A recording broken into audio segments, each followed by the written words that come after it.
Yes, it's John G. Sutton. Tales from the jails. Let's talk today about the ghost train. Yes, folks, the ghost train does exist. 1074 in the prison system. It means that you get transferred at the discretion of the governor from the prison where you may have caused disruption or may not. And you've been transferred to another establishment, possibly 300 miles north or 300 miles south.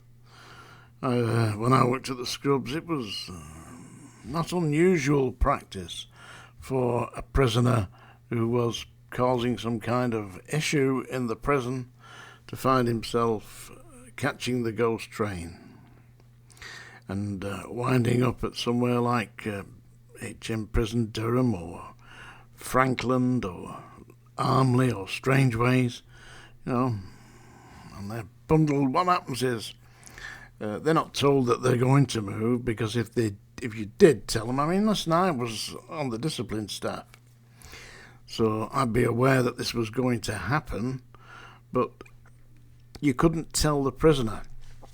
I know it sounds inhumane, but look at it from a logistical point of view. If you're working in the prison and you've got to maintain good order and discipline, and you've got one particular inmate who may be organising a demonstration. We had demonstrations at the Scrubs. One demonstration was against a guy, a prison officer, who was particularly aggressive with the prisoners, and I personally thought he was an obnoxious little bastard. I don't blame them for demonstrating against him. But they had a sit down on the yard, and they found out who the leaders of this were. And the next day, they were catching the ghost train north.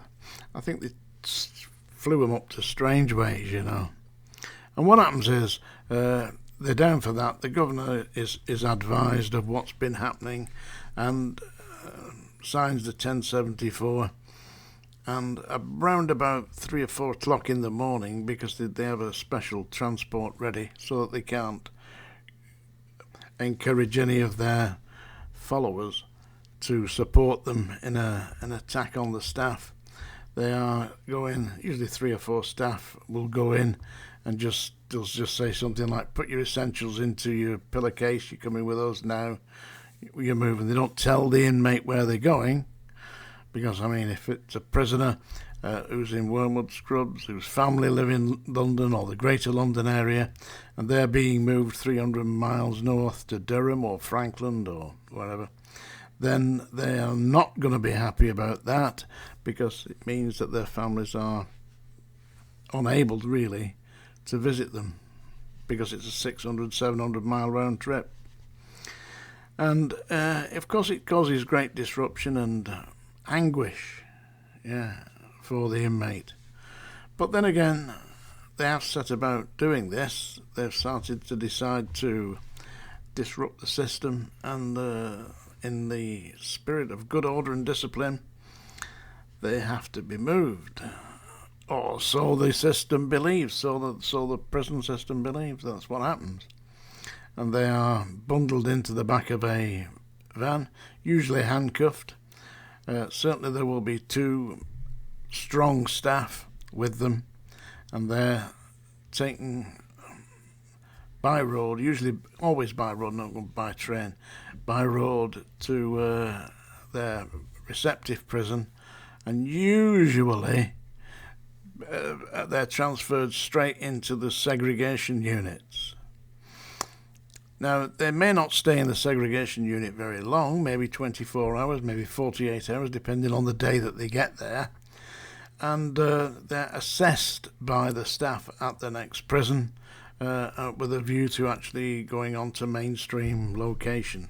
If they get to the other prison and they're violent and aggressive, which, if it was me personally and I was subjected to that, I'd be quite perturbed and potentially angry at the treatment I was receiving, because I'd know that my wife and family couldn't visit me because I was 350 miles away.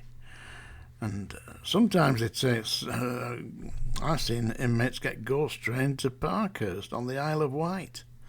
I mean, and if you're at Strangeways in Manchester, then the idea of your family going to visit you, it's a challenge, isn't it?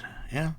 Though many years ago, the World in Action team did a examination of the ghost train, and they made a documentary about it in which I was being interviewed.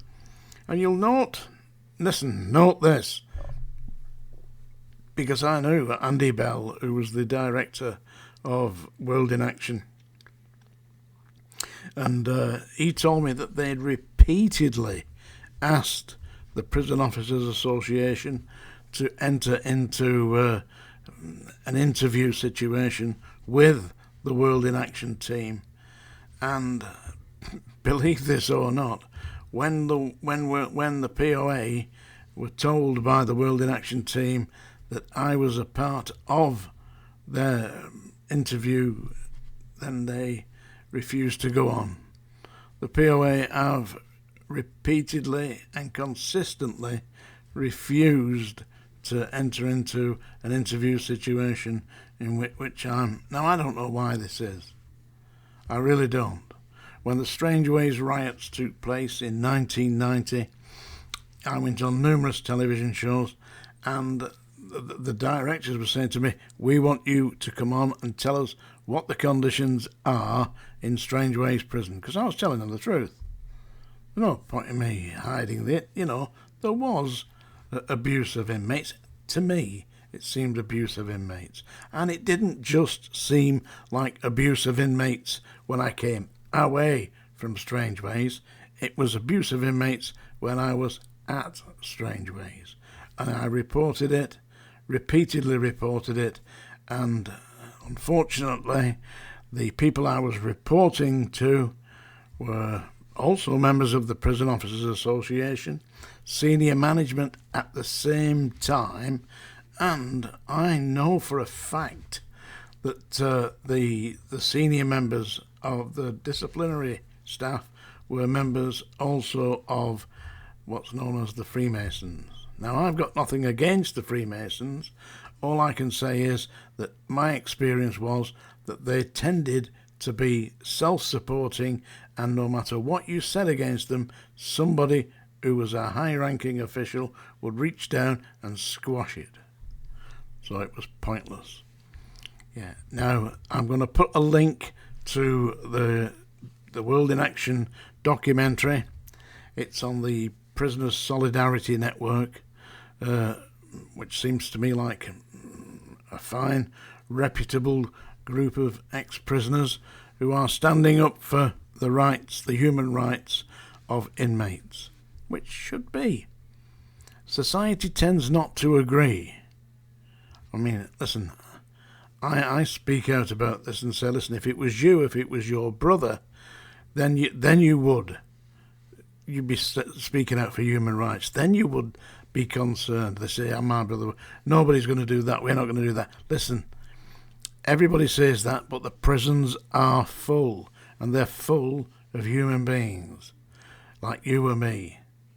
I think it was Joan Baez who said, there, but for fortune, go you or I. And indeed it is the case. And I can't say that I was a saint. I am not a saint. And if I had to deal with an aggressive inmate attempting to hurt me or assault me or one of my colleagues, then I would deal with it. Not with gratuitous violence, but with sufficient force to ensure that the incident stopped. And it isn't just the inmates who have to suffer this. I had a very good friend of mine whose brother became mentally ill following a divorce, and it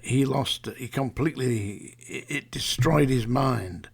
And he worked, I believe, in the farming community, and he had a shotgun that they used for killing, shooting rats. But he took this shotgun round to his ex-wife's house and opened fire. I think he only shot into the air, but it was just like, he couldn't think straight.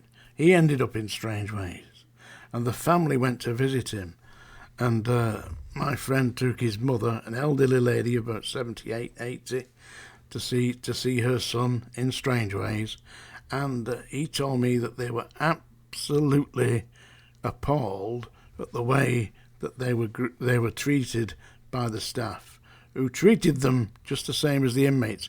Right, you, come here. Right, over there. No, you can't do that. Shouting at them as if they were prisoners themselves. It really seriously upset my friend, and it caused his mother a great deal of personal grief. A very responsible individuals who were pillars of the community, and their son and his brother, it lost his mind. He'd become mentally unstable. And what did they do? They threw him in Strangeways. Anyway, he didn't get to catch the ghost train. But I'm going to put a link to the ghost train documentary on this site, so you'll see it below. And now, it's not time for a song, because I'm not going to sing it, but I'm going to read you this. It's the lyrics I wrote for a song. It's called Streets of Rain. Streets of Rain by John G. Sutton. Now, if you were sitting comfortably, you can forget all about that, because this is going to disrupt it. Right, Streets of Rain by John G. Sutton. Was early evening in late November, the wind hard from the western plain. I looked at the door you used to answer, then I walked on the streets of rain. In shades of twilight I can see your face. Your laughter still echoes, memories in my brain. Days of summer distant, when love was young. Now there are only the lonely streets of rain. Listen to the raindrops.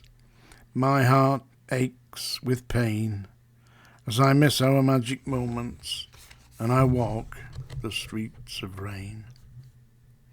The sound of your laughter ringing, your voice, that sweet refrain. Where we kissed, there is only a shadow down the dark streets of rain. Our love, it is eternal, forever, I see, searching for an answer I can not explain, where our two hearts were beating, so I walk the streets of rain. Listen to the raindrops, my heart aches with pain, as I miss the magic moments and walk the streets of rain. In a dream I found you standing beneath the bridge beside a train, but that shining image faded down those lonesome streets of rain. One day we will encounter, then our love will remain forever together, then we will never walk those lonely streets of rain. Those lonely streets of rain. Streets of Rain by John G. Sutton. That was recorded by a group in America, in Ohio, featuring the guitarist with Jackson Browne, a guy called Jack Wills. He's recently departed, so rest in peace, my friend. You did a wonderful job on Streets of Rain. I'll put a link to it on this site, so you can listen to it. It's on YouTube, along with the link for the thing. All right, hope you enjoyed that. Tales from the Jails.